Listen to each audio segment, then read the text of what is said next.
Peter McReynolds. Thank you, Mr. Acting Speaker, and I rise with a mixture of pride and anger to speak in support of nominating a Speaker today. Unfortunately, over the last 6 months, I've spent more time in this chamber with primary and secondary schools than I have with MLAs. I haven't been able to discuss legislation, I haven't been able to scrutinise ministers, and I certainly haven't been able to raise issues on behalf of my constituents on this Assembly floor. Like many here, I was a local councillor for 5 years before becoming an MLA, and I was proud to stand for election for the Alliance Party in East Belfast just 6 months ago. I built up a solid reputation as someone who just got on with things and delivered for his constituents, doing the job I was elected to do. No drama, no rhetoric, no time wasting. So it is unthinkable and unconscionable that we are here today during a cost of living crisis, a climate emergency, after a 2-year global pandemic, facing a winter that many will struggle to get through, looking at an indulgent election to the tune of £6.5 million at a time when many people and families across Northern Ireland are suffering because they're facing the choice of heating their home or skipping a meal. Mr. Acting Speaker, a food bank in my constituency told me recently how someone arrived at their door desperate for food.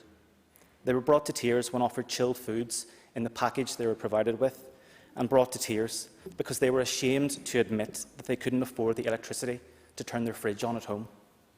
Children in the most deprived areas of Northern Ireland are 6 times more likely to be placed on a child protection register and 4 times more likely to be taken into care.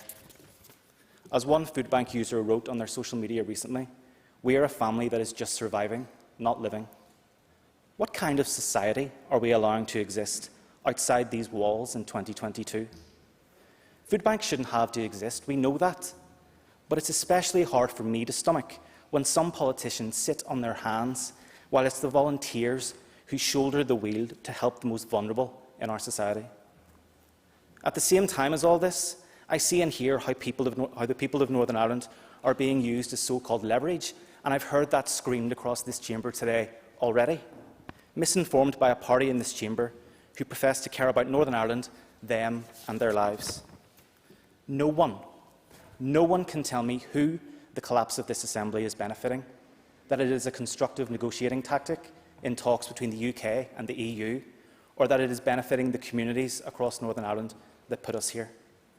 They didn't elect us to go to lunches and launches in this place. We were elected to legislate and improve the lives of everyone in Northern Ireland through the formation of this Assembly and an executive. Not just those that voted for us, not just those that agree with us, but everyone.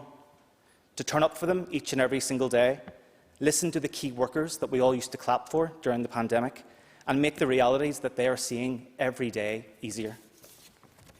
Stories like what we heard from Dr. Julianne Maney, who spoke of having to treat children, patch them up, and send them back to the environment that made them ill in the first place.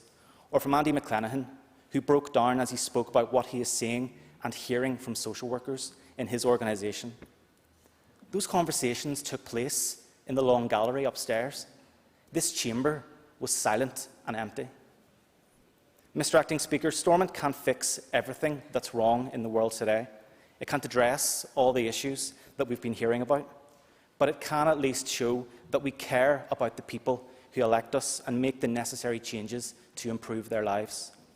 That starts today with getting this Assembly and Executive functioning as it should. I support the election of a Speaker today. I support devolution, and I support MLAs carrying out the roles that they were elected to do. So I plead with the DUP. I plead with my former DUP councillors on Belfast City Council. For the sake of the people of Northern Ireland, nominate a Speaker, get this place up and running again, and get back to work. Here.